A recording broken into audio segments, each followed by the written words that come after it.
Nous sommes à Bordeaux, rue Saint-James, en février 2023. Derrière la tour de la Grosse Cloche se tenait alors l'atelier d'Hervé Bérardet, un luthier fabricant ses guitares Osiris, mais aussi proposant aux particuliers des stages de fabrication de guitares personnelles sur la base de modèles bien connus. Pour ma part, j'ai choisi de faire une Telecaster. Voici à quoi ressemblait ma future Telecaster à la première minute de mon stage. Une planche en aule de démarré pour le corps, une planche en érable ondée pour le manche, une planche en palissandre pour la touche, et tous les accessoires en vrac, micro, frétomètre, mécanique, électronique, cordes, etc. Il n'y a plus qu'à tailler, poncer, teinter et assembler. On verra le résultat après 8 journées de travail. Première étape, tracer le contour du corps à partir d'un gabarit. Maintenant, il s'agit de découper le corps à la scie ruban à 1 ou 2 mm à l'extérieur du tracé.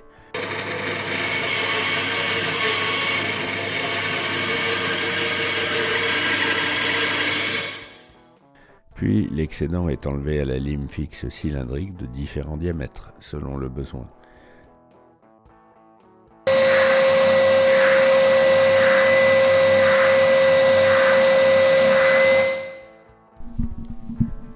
Reste à finir le ponçage à la main, ce qui prendra plusieurs heures.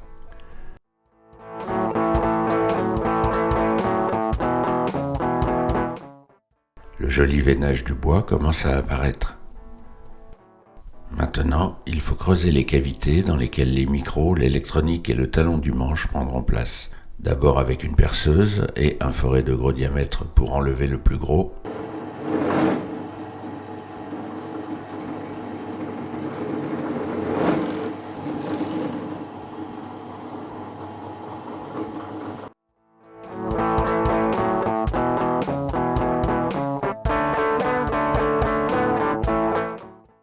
Le marteau et le ciseau à bois vont permettre de faire sauter le bois restant entre les trous faits à la perceuse.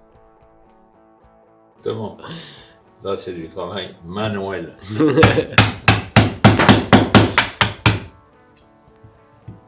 Un gabarit est ensuite solidement fixé sur le corps de la guitare en fabrication afin de permettre l'utilisation d'une défonceuse pour finaliser proprement cette étape de creusement des cavités du corps.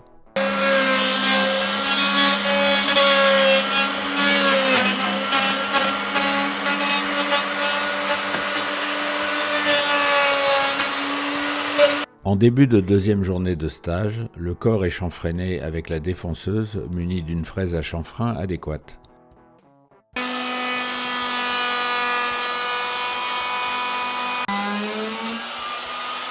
Voici la forme brute obtenue à droite. Notez les serre-joints en bois utilisés pour ne pas abîmer l'ouvrage. Passons aux manches. Le tracé est fait sur la planche en érable ondée. Hervé, le luthier, commence la défonce du logement du truss rod.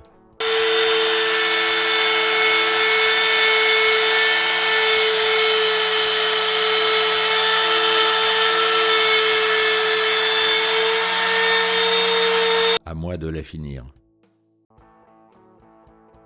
Puis le manche est découpé à la scie ruban, légèrement à l'extérieur du tracé, comme nous l'avions fait pour le corps.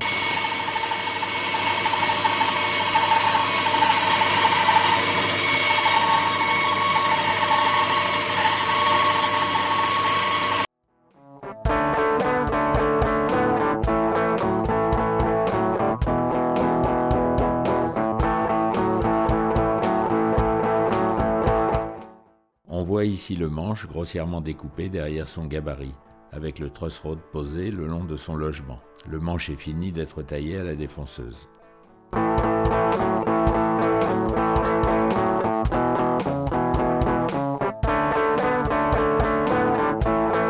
Cette deuxième journée s'achèvera avec le perçage sur la tranche du corps de la guitare de la cavité qui recevra la prise jack femelle.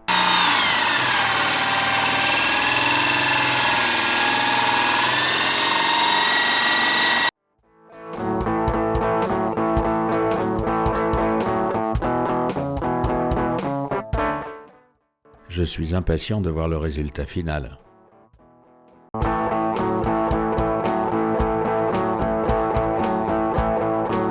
Le troisième jour commence par le perçage des trous des mécaniques à travers la tête.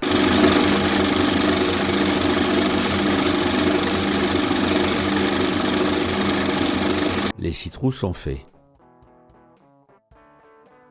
Ils recevront des mécaniques Clusson lorsque le manche sera presque finalisé.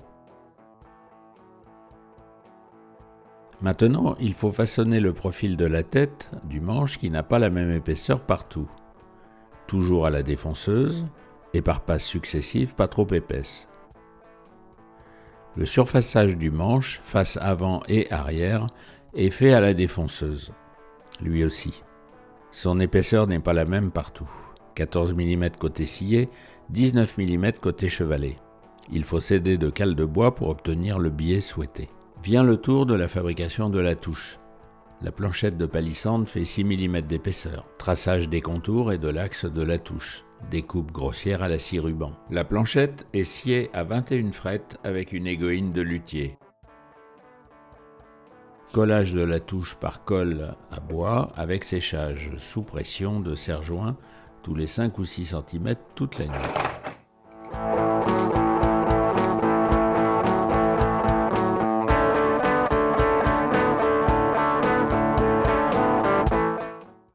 La journée de travail s'achève par le perçage des trous de passage des cordes à travers le corps de la guitare par la face avant. Le travail du 4e jour commence par le défonçage des bords de la touche au droit de la tranche du manche. On trace ensuite l'axe de la touche et la position des repères de touche. On perce les logements des repères sur 2 mm de profondeur. Puis les repères eux-mêmes, constitués de pastilles de nacre, sont collés dans les trous à la cyanolite. Nous passons au ponçage du radius de la touche à la cale à poncer de courbure 7,5 pouces, comme il se doit pour une télécaster. Le dos du manche est mis en forme à la râpe à bois pour dégrossir, puis à la lime à métaux pour affiner.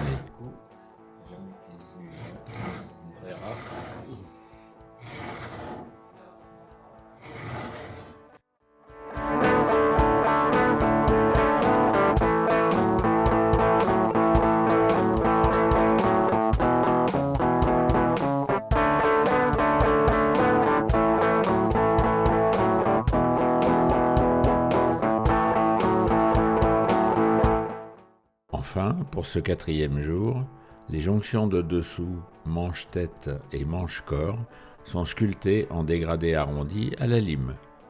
Comme nous venons de le voir, le 4e jour a été entièrement consacré au façonnage du manche. Reprenons le travail sur le corps pour ce 5e jour de stage. Tout d'abord, traçage et perçage des 4 trous de fixation du manche sur le corps. Il faut percer les 2 pièces.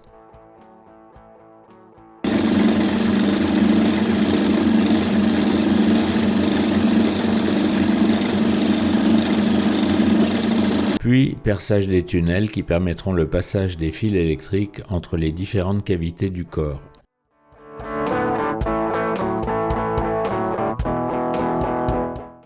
Le profil du logement du manche est finalisé au ciseau à bois.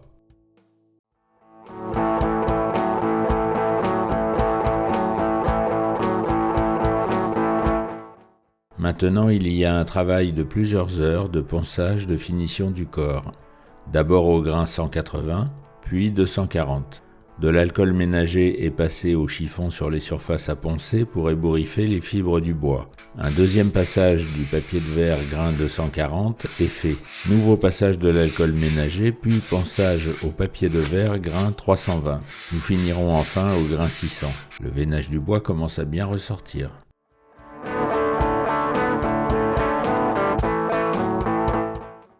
Vient le moment de teinter le corps. J'ai choisi une teinte jaune.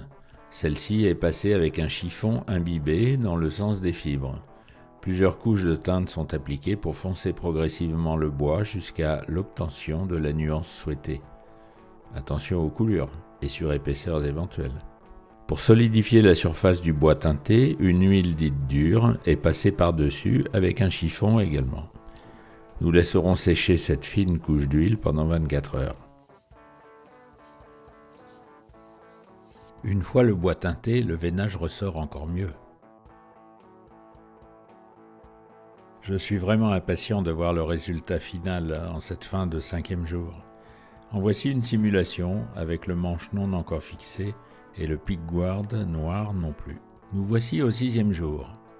Préparation du scié en TUSC XL. Creusement de son logement à la scie, façonnage de la jonction manche-tête à la râpe large et plate, puis à la lime de plus en plus fine, en intégrant la touche dans la forme finale arrondie. Reponçage du radius en grains 240 puis 360 avec une cale en mousse molle pour parfaire son profil arrondi. Rainurage des frettes à la scie de 0,6 mm d'épaisseur. Cintrage des segments de frettes et coupe de celles-ci.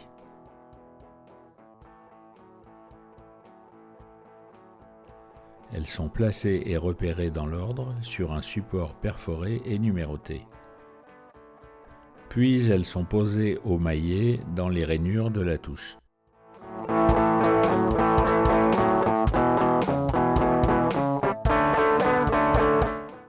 Celles qui ne s'insèrent pas bien à leur extrémité sont collées à la cyanolite et mises sous presse 5 minutes chacune. Début des soudures des éléments composant la barre sélecteur et potentiomètre.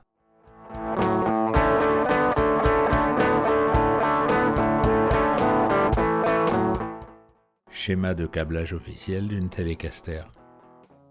Coupe des excédents de fret pour achever cette 6e journée de travail. Jour 7.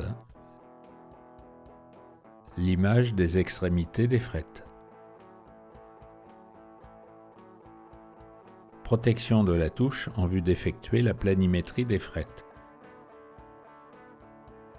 Repérage au feutre des surépaisseurs à enlever sur les frettes par ponçage de planimétrie. Limage des surépaisseurs avec la lime creuse à la poudre de diamant.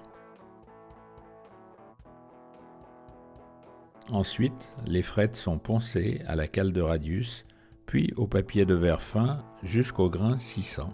Le scotch de protection est enlevé et les angles des extrémités de frettes sont poncés à la lime fine carrée polie sur une face, pour ne pas abîmer la touche.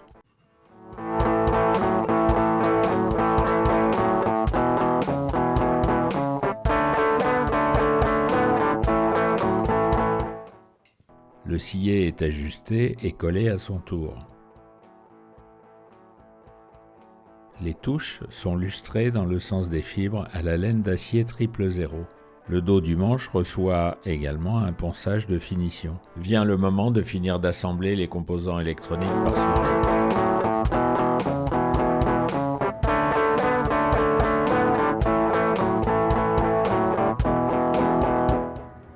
Les mécaniques sont posées en cette fin de 7e journée.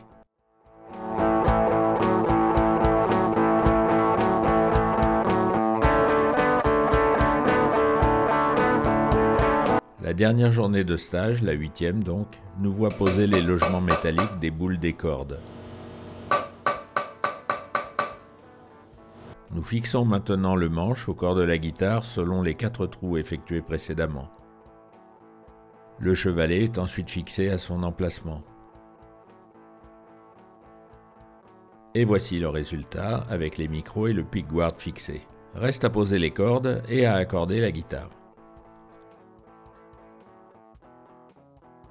Les différents réglages, courbure du manche, action et intonation sont faits. Première prise en main.